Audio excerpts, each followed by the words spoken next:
Greetings and salutations, everyone, and welcome to a little midnight bonus. Before we jump into it, a couple links. As you know, I rely on Patreon, PayPal, and the merch to help the channel to continue to grow and go. Links to Patreon and PayPal are in the description below. The merch is displayed directly under the video. Also, Dogman, Frightening Encounters of Volume 1 through 3, the audiobook versions. They were written and researched by Tom Lyons, narrated and produced by me, Jeff Nadolny. Those audiobooks are available on Audible, Amazon, and iTunes, the links to which are also in the description as well. And finally, last but definitely not least, if you'd really like to help support this channel to continue to grow and go, simply subscribe. It doesn't cost a cent. Click that like button. It takes half a second. If you don't want to miss out on any of the exciting and informative uploads I put out daily, click that bell icon, and finally, please leave a comment. Why? Well, because all these things, they really do help this channel to continue to grow and go. And folks, they matter. Now, everyone, I have taken far too much of your time. Let's get on with tonight's bonus, shall we? Today's first encounter. I live in Clarence, Pennsylvania with my husband, my grandmother, and my 3 kids. My son's 14 and has had 2 sightings with what he describes as a Dogman type creature in our front yard on 2 separate occasions. He's the only one that's seen this creature.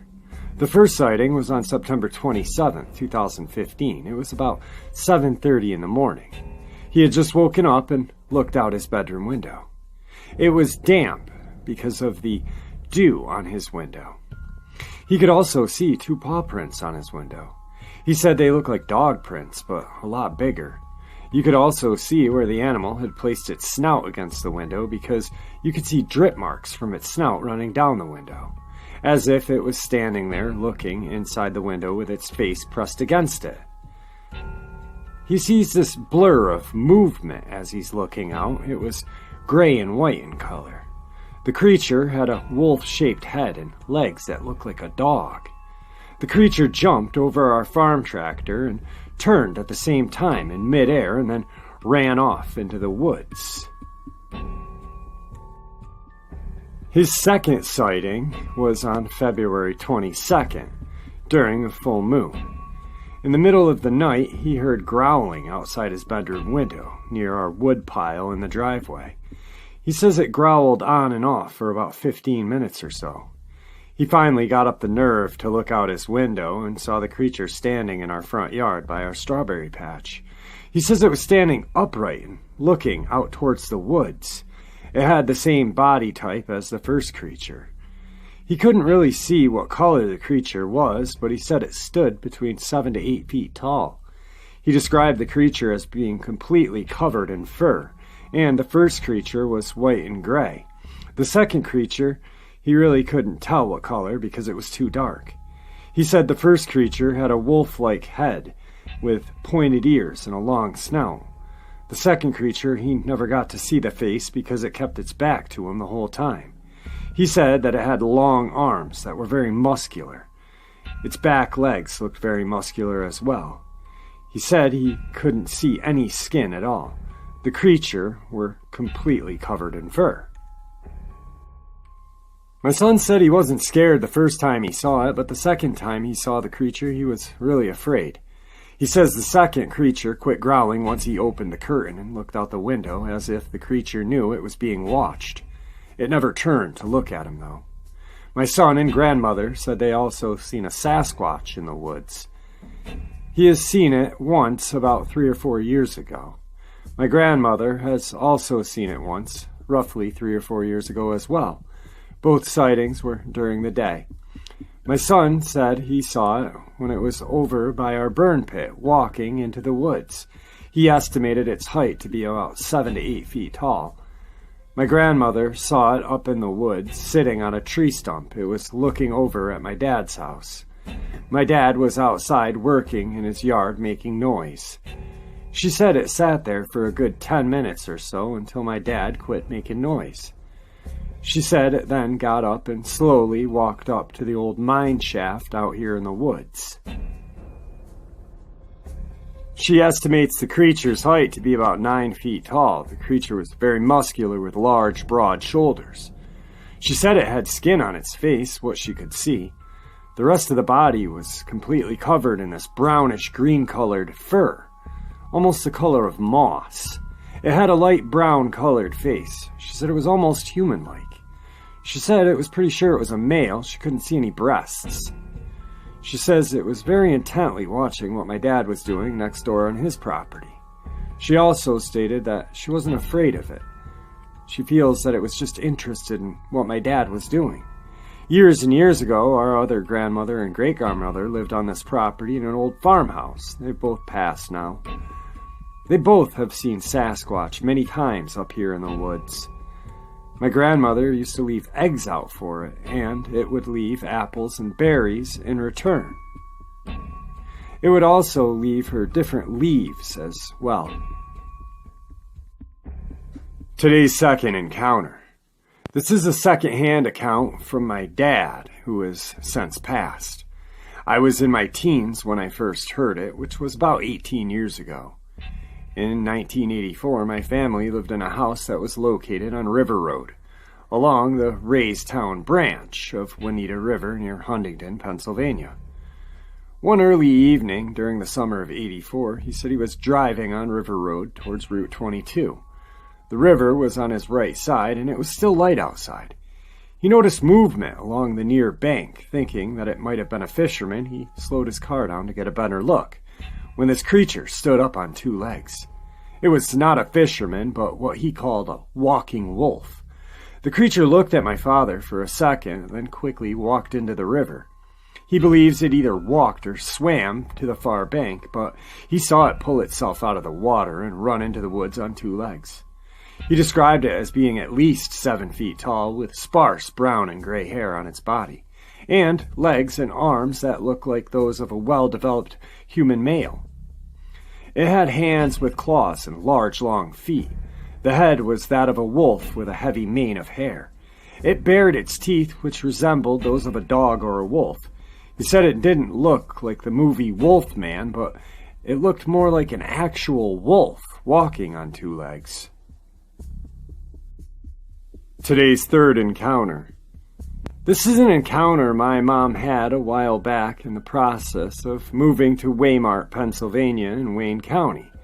One night, while we were driving back down to New Jersey, we drove past what we first thought was a hyena.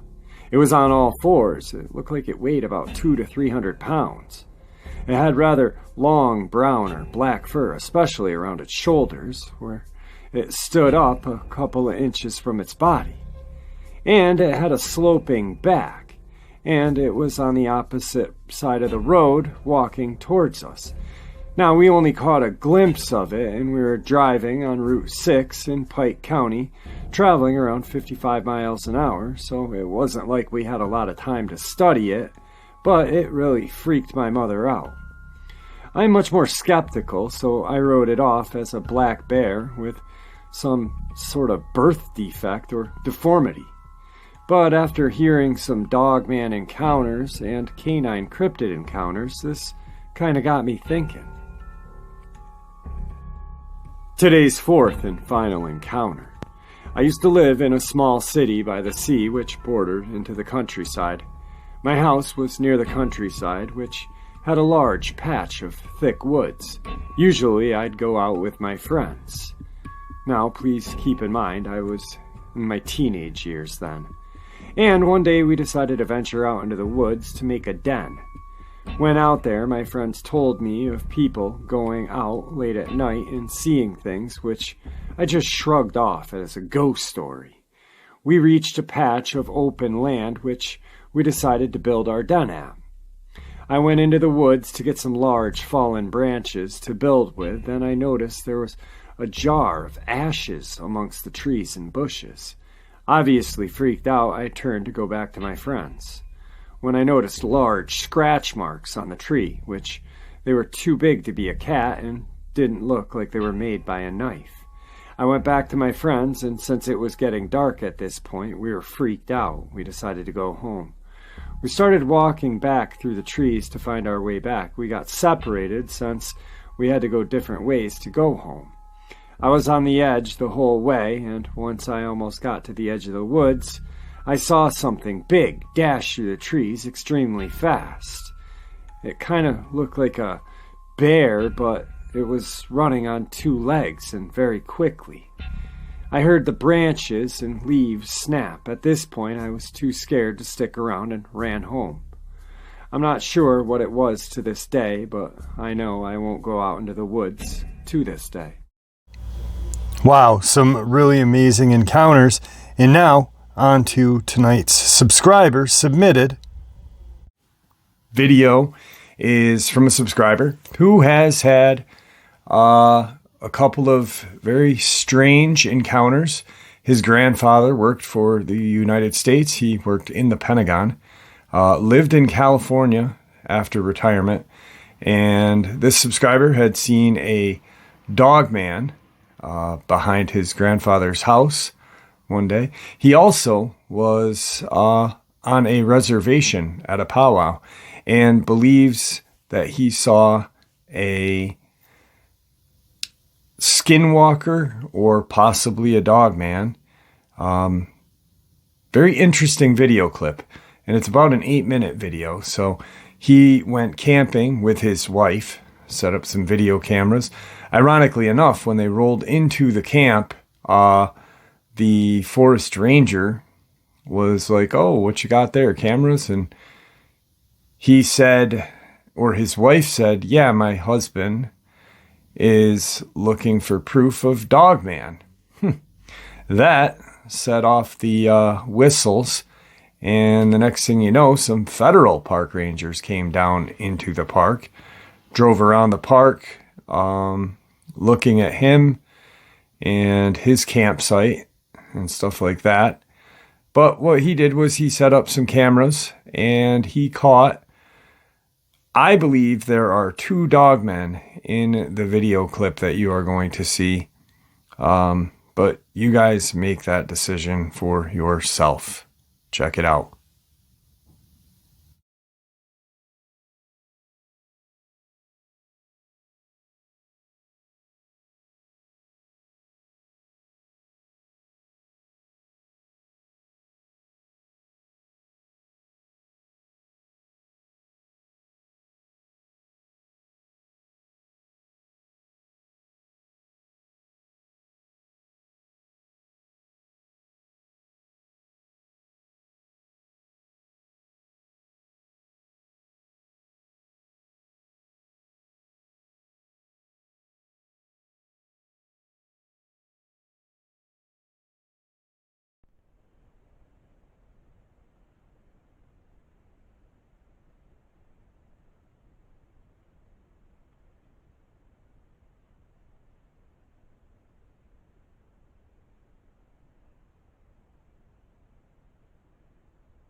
we were able to figure out the location. I know my finger is blurry, but I don't care.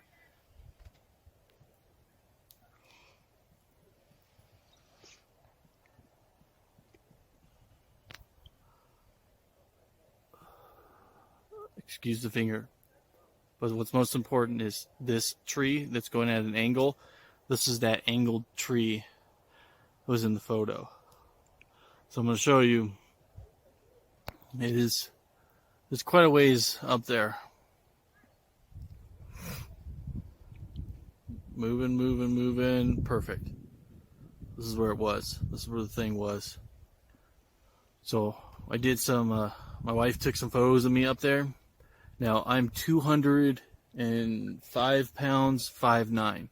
So to give you a reference to how big the item is, or item, creature, that I squatted down trying to see if something was squatting, trying to make the size as small as possible and seeing how much space I would take. Like I said, I'm 200 pounds plus, and I'm 5'9". Okay, so I want to give you guys just a real quick explanation of what we saw. So the night that we were there, we were looking through the night vision, and I was looking for critters to see and test how powerful my night vision is. And so as I was scanning the hill, there's like a large hill that's right attached to the camp, and I hit this thing, and I didn't expect it, but I wasn't thinking like cryptid or anything like that because I was warned by the rangers that there was a mountain lion and a black bear that live in the general area. So at first I was a little concerned that it was a mountain lion watching us. I did take my spotlight and the thing disappeared. Like it wasn't there. Like literally it's there and then I hit it.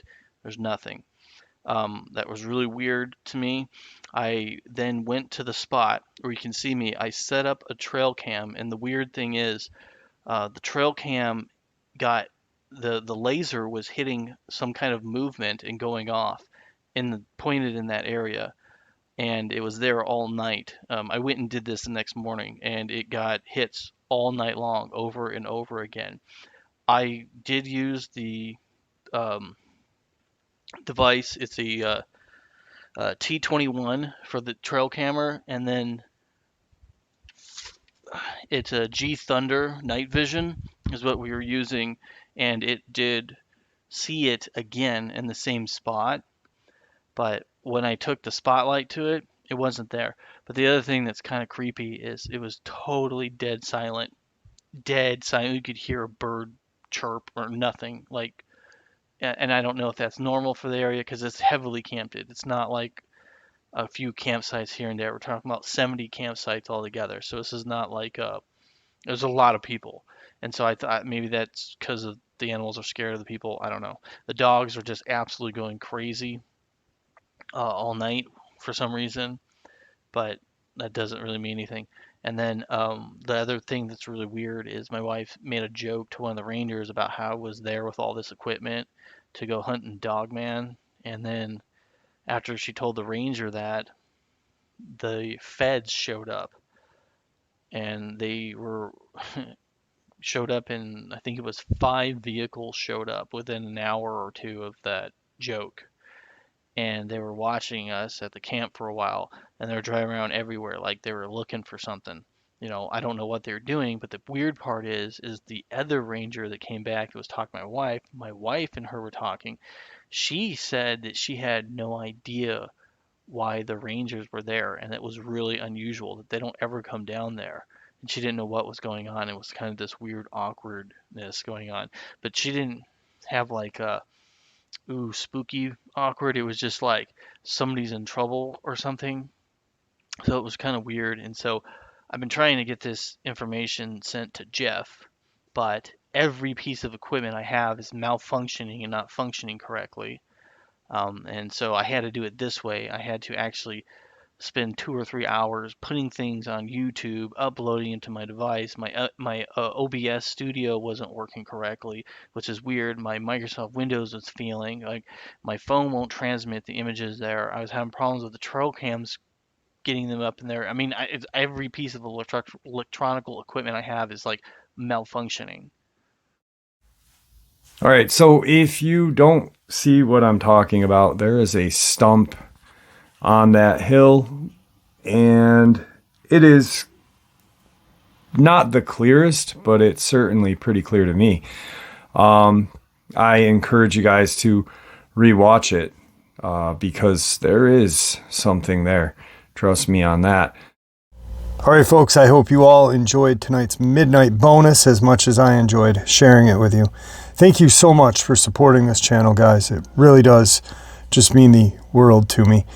Guys, please stay safe, happy, healthy, and ever vigilant while in the woods. These creatures are real.